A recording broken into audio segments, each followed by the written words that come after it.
What I want to do is show you guys the method that I've been sharing with the students so that you know what it is when they ask you how to do it. So basically, um, uh, I gave this whole lecture on developable strips.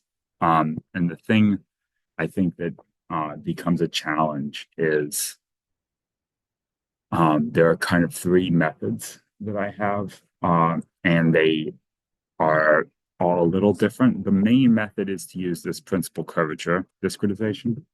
And so if you have a surface like this, it won't work fully um, necessarily on a single surface. It has to often be split into some parts because the principal curvature discretization works by searching down the surface. And so if the surface is close and overlapping itself, sometimes it'll skip which part of the surface it's working on.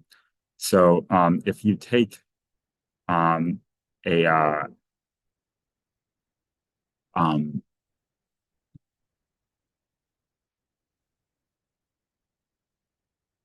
okay, so it works like this. You have a surface, and there's two different scripts in here. One is this one, and that takes it from a point, and one is this one, and that takes it from a curve. And basically, if you lock this so that it doesn't get overwhelmed, you put this surface in here. This is the step size, so this has to be small enough uh, that it is um, like searching the surface um, frequently enough that it's not going to make a mistake, but big enough that it doesn't crash the computer. So it depends on how big your model is. Right? And then this searches in a different direction. So the principal curvature, there are two main directions. They're 90 degrees to each other. One is the direction of maximum curvature, the other is the direction of minimum curvature, and you need to get both. So you put the surface in there, and then you can give it a curve, um, something like this, and then a number of divisions, and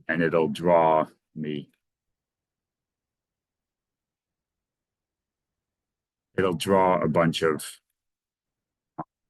curves on the surface. These, I don't think I went through this with you guys yet. These are not the isocurves. They are, the isocurves are sometimes the same as the principal curvature lines, and sometimes they are not. The isocurves would be like that in this particular surface.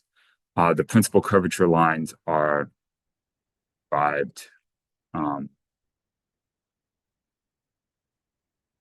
by essentially drawing. If you draw a normal of the surface, you look in every single direction. Um, you get all these curves, and they have different rates of curving. And the one with the largest uh, radius is the minimum curvature, and the one with the smallest radius is the maximum curvature. And those two are always locally at 90 degrees to one another. And so they make a conjugate curve network, which means it can be panelized, quad panelized, um, because of their locally 90-degree relationship. They can be quad panelized on any surface. So this script finds them by searching the surface. So what you need to do is sort of get a bunch of them in one direction, and sometimes it takes multiple different uh, inputs to construct them all on a single surface. So, like, I might try this curve, get the other half of them. Um, then, in order to get them to continue on the other half of the surface, um, I would potentially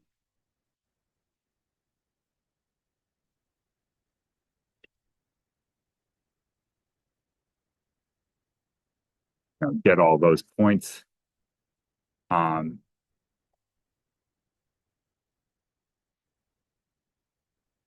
and I would put those in here, put this surface in here,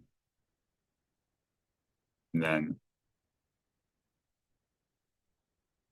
if I flip the direction, get me the other one. So you can see like those aren't behaving necessarily nicely. They're all bunching up right there. So I need to then try that and then keep going and try to let me see. In order to get the rest of them here, I'd probably go curve. I'd probably like duplicate this edge, split it like that. Maybe I'll put this edge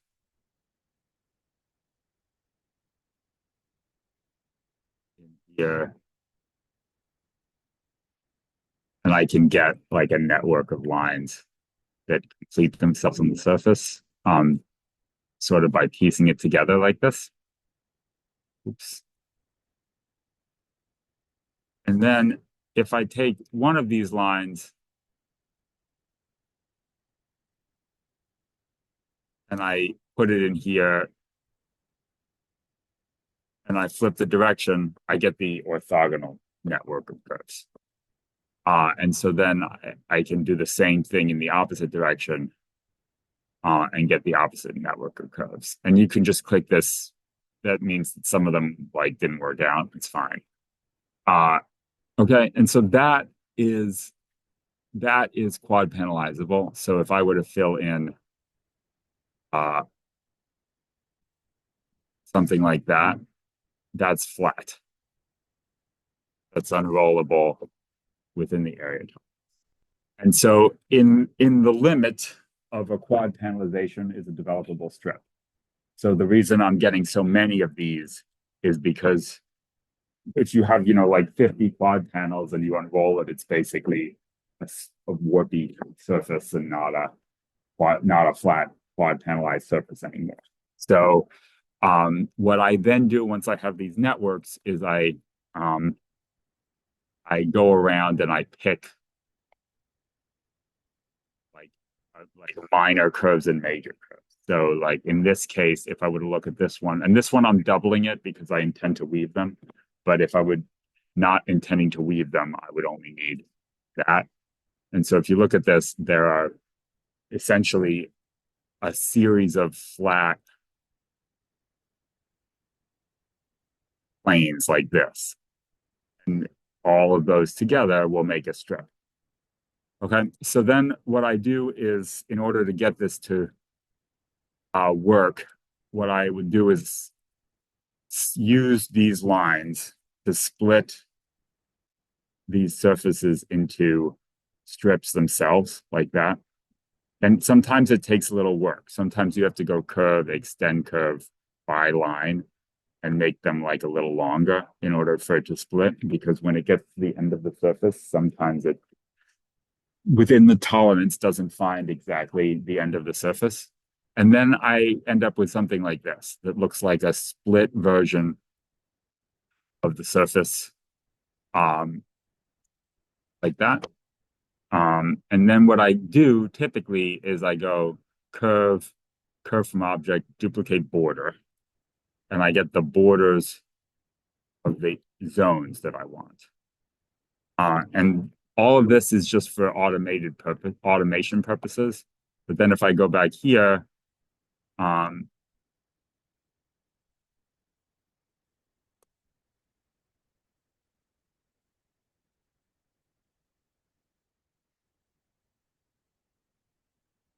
and I get those curves,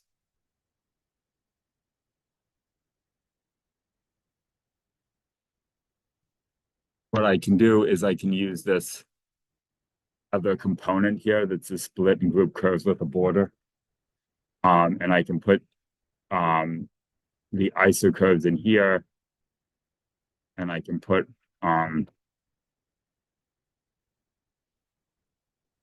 all these borders in here.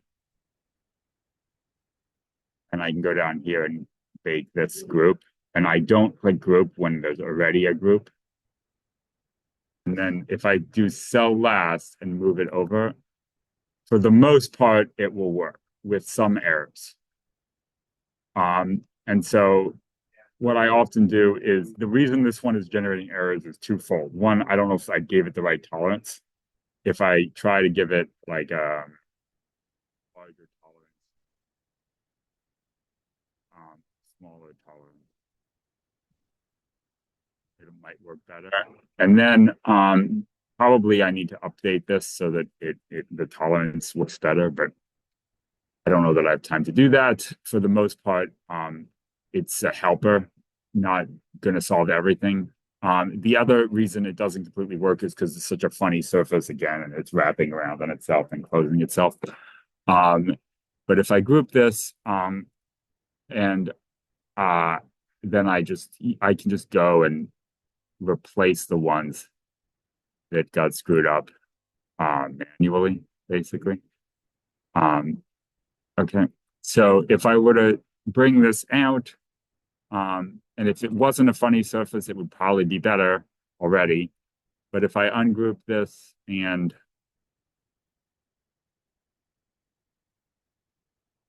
um, fix the strip,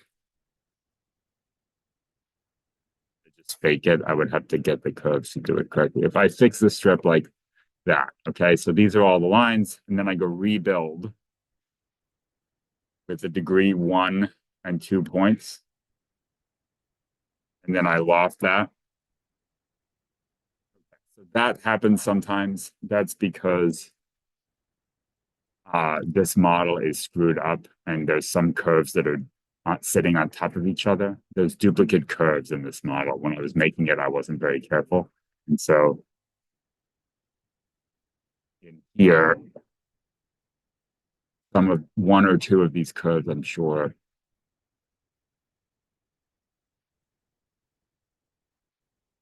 There, that's a duplicate.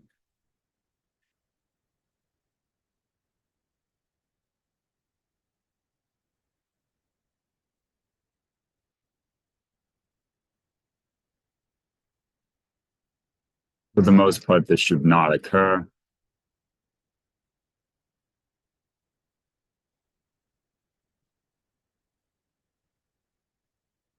You can loft them with straight sections. And that is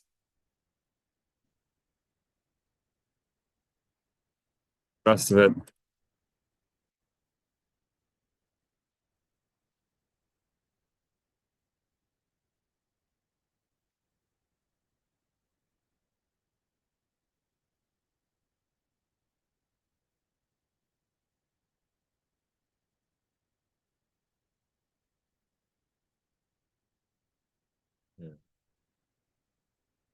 The duplicates are from a mistake in the original model. They are not a mistake from the script.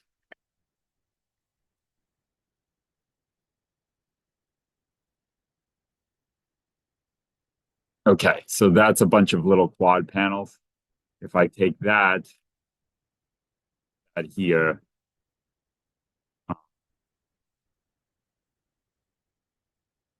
it's a strip basically, and I can unroll that and it'll say area differences within the tolerance.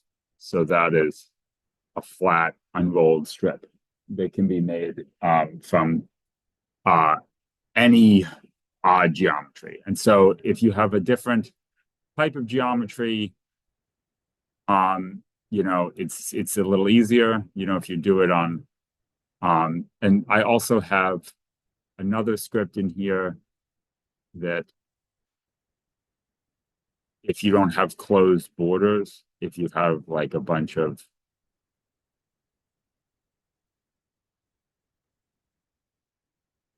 there's one that's called split curves, um,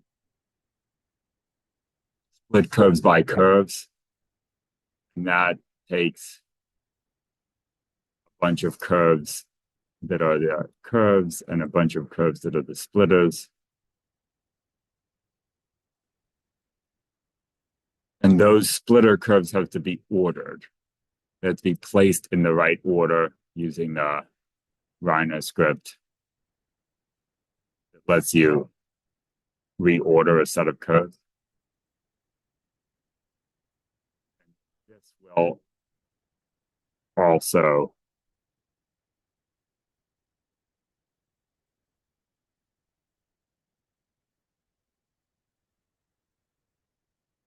group them into stretches, although this one's was, I don't know why. All right, so that's the way this works. Does that make sense? Okay, so then there's another thing, which is that there's another script in here, which is called developable loft. And this basically is based on the idea that if you have any two curves in space,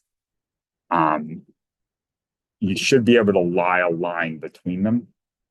Essentially, it's based on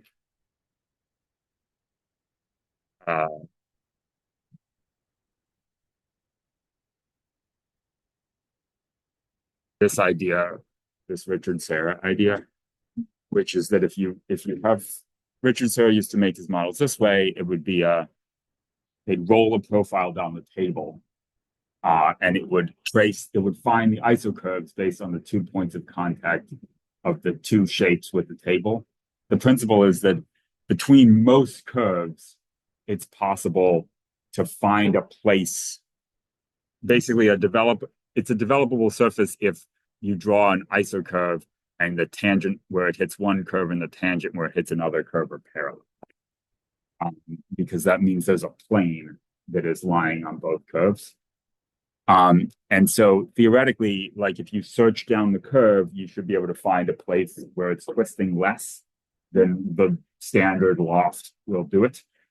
Like, if you just take a line between two curves, the tangents of the curves will be going like that.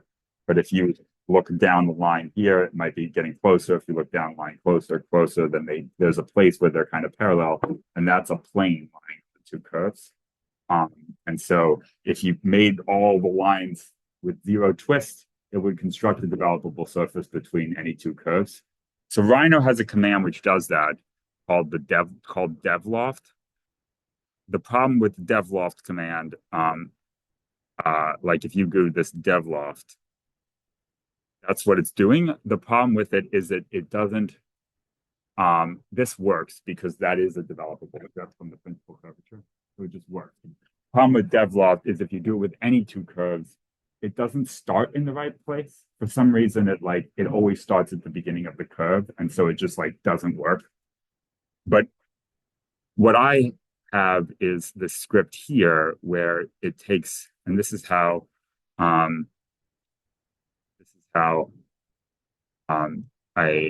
made the Klein-Bottle model, which is basically if you give it two curves, one in here, one in here, this is giving it a number, this is giving it a range, and this is giving it a step size. And if I hit that, it's going to search for the places to split the curve that are the most likely to be developable. So if I make this smaller and this number bigger, it'll search in a smaller range. If I make this number really too big, they'll start doing things like that because it's searching along the length of the curve. So I'm basically taking a guess and looking for some curves, and then I'll go over here and I'll bake these, and I will split them, and I'll do a devloft, and that is likely to be developable or close enough. Then the other thing, so for something like this where the things are very close to being developable, and the issue is it's not quite creating with a law. This method works. So some people have a void surface or a Klein-Bottle or something like that, and this method should work for things like that. The dominant method that everyone should use should be the principal curvature. curvature method unless the surfaces are developable to begin with. And then some people are contouring those surfaces. And if they're contouring those surfaces, that's going to be twisty. And I think one of the things that's challenging for people is understanding the difference between all these different methods. So I think the people don't quite yet have the intuition about what it means for something to be developable. And the way I'm explaining that is that basically curviness is different than twistiness. And so when you when you want to build something that's curving, you have two challenges. There are two challenges. The first challenge is, can you find the right shape for it to be when you flatten it? And so if it's not developable if you try to unroll a sphere, you can do the smash or whatever, but like when you do it, it won't be the area that the original sphere was. So the first challenge is finding out, like if I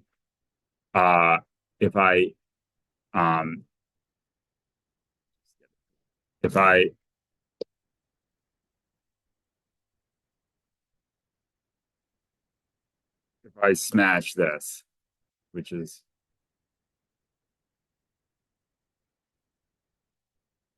and I look at it, it'll look like that. But that's not going to roll up to be the original sphere. It's way smaller than the actual sphere was. Like it's not the same area. If I calculate this area, it's way littler than that area. So the first challenge is getting the shape to be the closest shape possible to the thing that you're trying to make. Which with a developable strip is very easy because what I could do, and this is what people are doing when they're contouring things, is I could go here and I could use my this triangulate between curves script, and that takes a curve and a second curve. And if I make this some large number, triangles,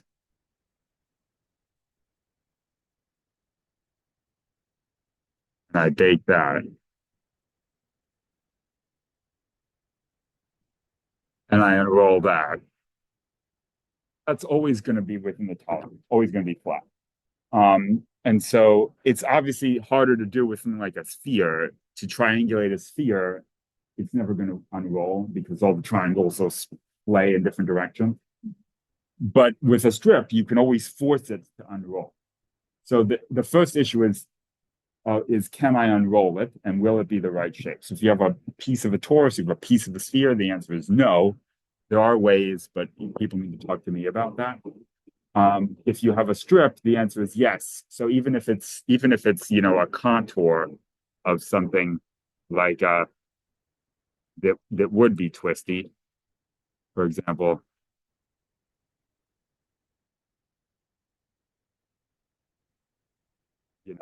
between those two curves,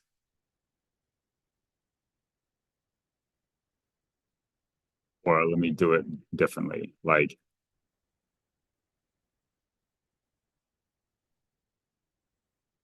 that's a very twisty surface.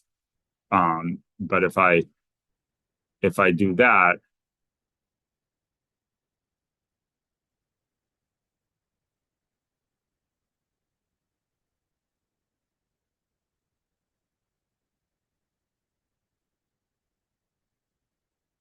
that's the right shape. Okay. The issue is the second challenge is when I try to roll it back up, will it break? And will it actually take the shape that I anticipated taking? And the answer to that, when it's twisting, is typically no, because the materials will resist you and not want to twist. And so that's the other reason to make developable strips, is that one is to find the right shape, which you can always force. The other reason is when you roll it back up, can you get it to take the shape that you intended? And the answer to that is usually not, unless it's developable, because materials resist torsion. quite more rigidly than they do bending. And so the method that we have been doing when people are doing things like that is um,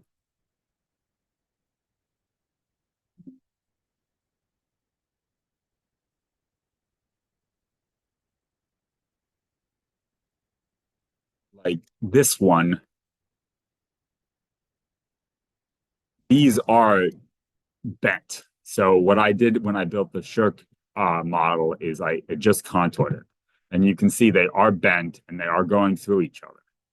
And that I was twisting the material, and the double layering of the two materials against each other is forcing them as far into twistiness as they possibly can. And they're at the moment of wanting to break.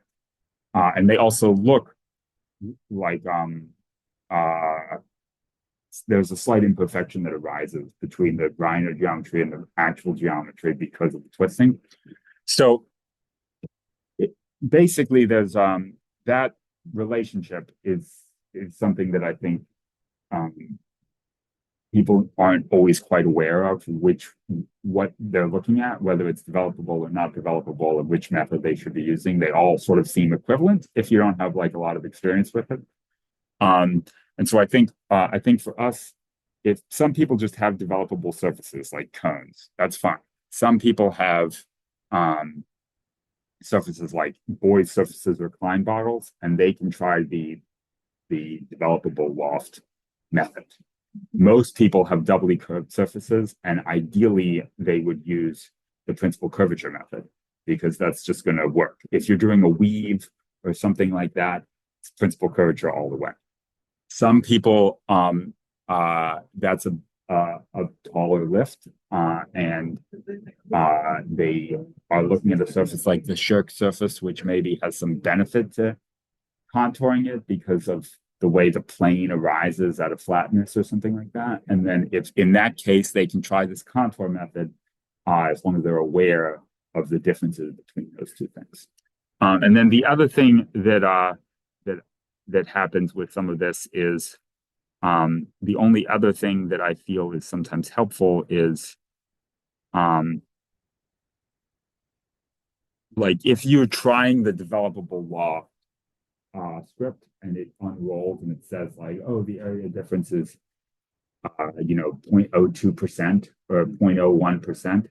Typically, that's fine. You can it's probably within reason. And the reason that that happens when sometimes it even happens when you're using developable strips. The reason it happens is because um, we're using like discrete versions of the developable strips. So we're not using an infinite number of points. And so since we're not using an infinite number of points, sometimes it's still twisty. If we were to make the step size littler, the twistiness would eventually vanish completely. But if you use a step size like 0.25 to draw all the horizontal lines, what we're trying to do is essentially, uh, essentially you have two lines like this, and then you have a second set of lines, and they're going back and forth, you know, in all sorts of ways. And as these lines get closer and closer to each other, they find the correct version of the surface. But you can see they're never like a direct translation of lofting the two sides together. And that's the reason for finding the secondary direction is because both networks are um what's the word? Both networks are uh rather variable in how close the lines are to each other if you were looking at them. So let me make another example. Um so um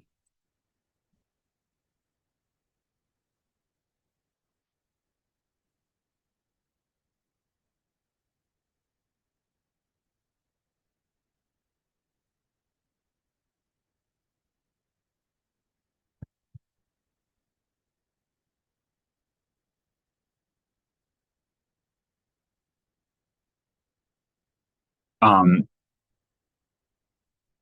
like in this case I found this network of lines and I found this network of lines, and I could probably just devloft like that. And it would see it's not quite the same as as lofting that. And that's because um the distance between these lines is not exact, it's based on the principal curvature grid and is not based on Rhino's loft command. Does that make sense? Probably very confusing. Yeah, so like no. So if I were to go in here and find these principal curvature lines um from uh this way, um I could just get the big ones in one direction like this. And I could try just to lofts between those to make a developable surface. But that is not probably going to work all the time. And the reason it's not going to work is because in the spacing of it, if I were to like rebuild these curves with degree 3 and a bunch of points so we can actually um and then extract all these isocurves, the spacing of these, I like the developable curvature lines might be like that or something. They might not correspond exactly to what the loft command does. And so that's why I am also saying, okay, like now let's take one of these curves, put it in here.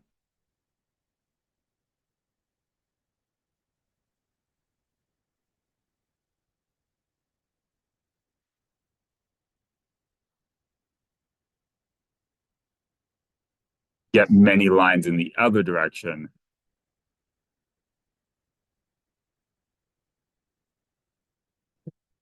split those,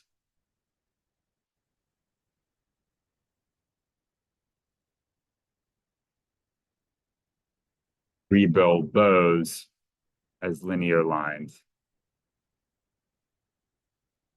and then loft those with straight sections. That is developed.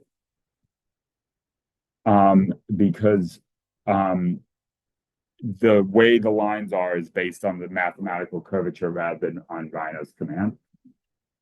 Um, so, but even so, if I took more lines, it would get closer and closer to perfect. And at a certain point, it would stop being perfect anyway if I had like few lines. And all of this is within potential, even the other way, right? Is like, um, even doing this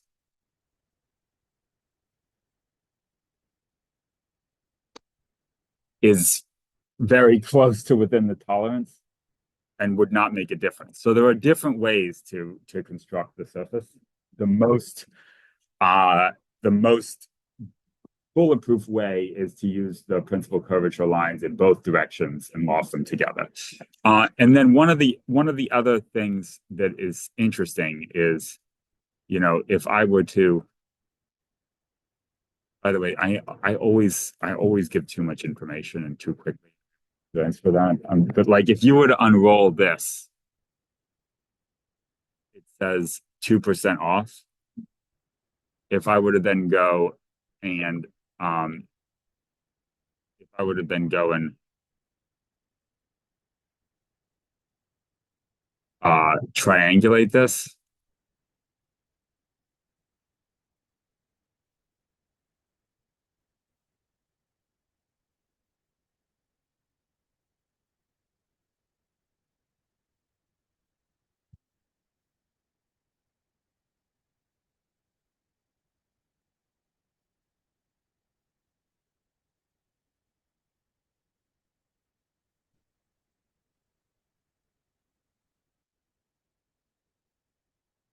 and compare those.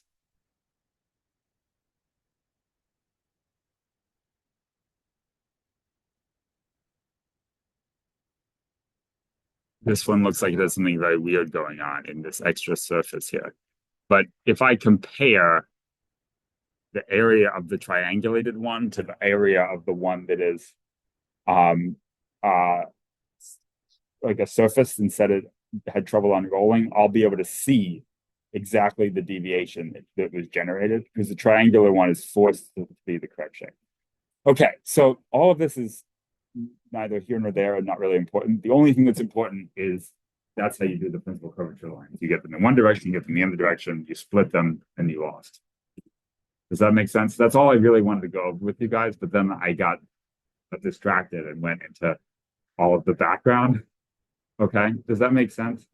So if they ask you about it, um, and something's confusing, you need to just send them to me because I'm trying to meet with people as much as I possibly can. But basically, the principal curvature script in two directions is the thing I want most people to be using. One direction, the other direction, split it, lost with straight sections, unroll. And only if you have a Klein bottle or void surface should you be using the dev loft thing.